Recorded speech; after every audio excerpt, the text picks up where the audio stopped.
Hi, I'm LaShawn. I'm a relational therapist, and I'm divorced.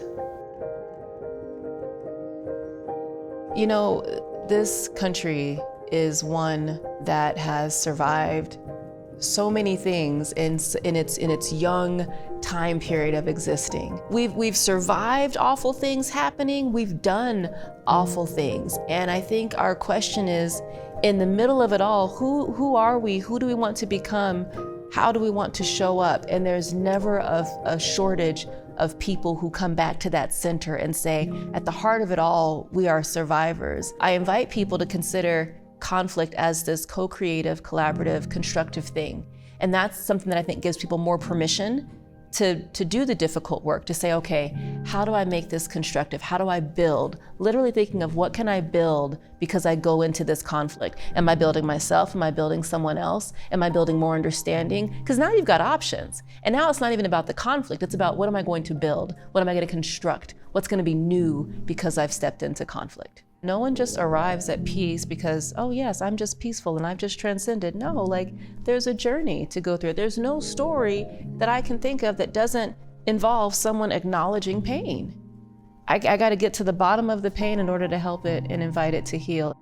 I'm a child of divorce who married another child of divorce with a commitment that we would never get divorced, and before we hit 10 years, we got divorced. I feel like I learned the most about my life, my spirituality, and my understanding of myself through divorce. And I think during the midst of all of it, one of the prayers I remember having was asking God to hold my heart in His hands.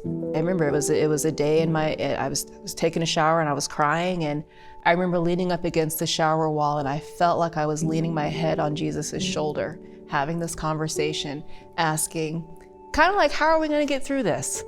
Because my commitment to myself to that point had been, I can survive anything for my kids. I had 3 kids.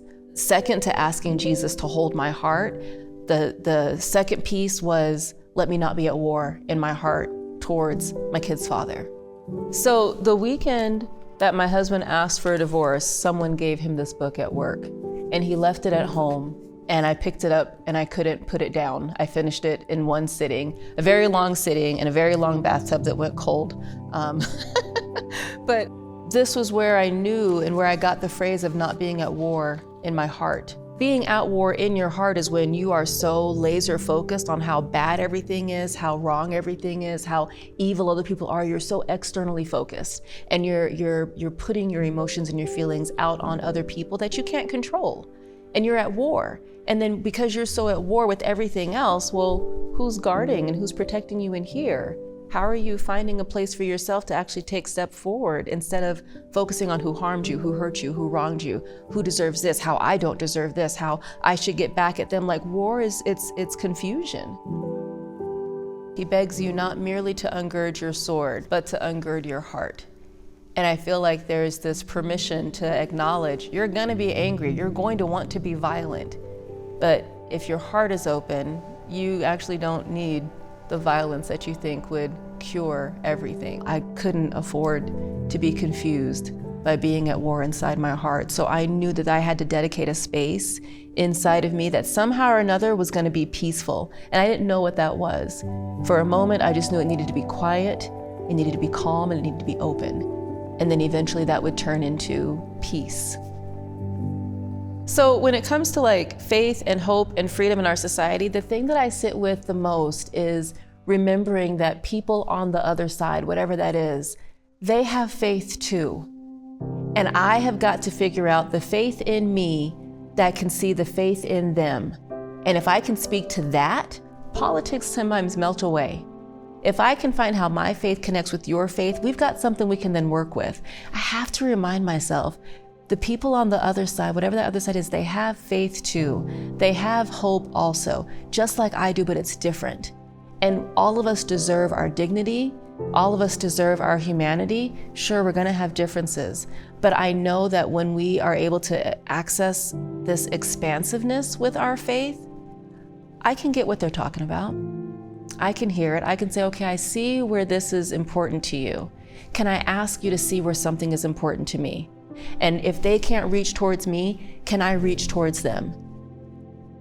I think when you're able to notice some of these moments with God, where it's this higher level, this high level view, it may not come all the time, but there may be a glimpse that you get where you don't even see conflict.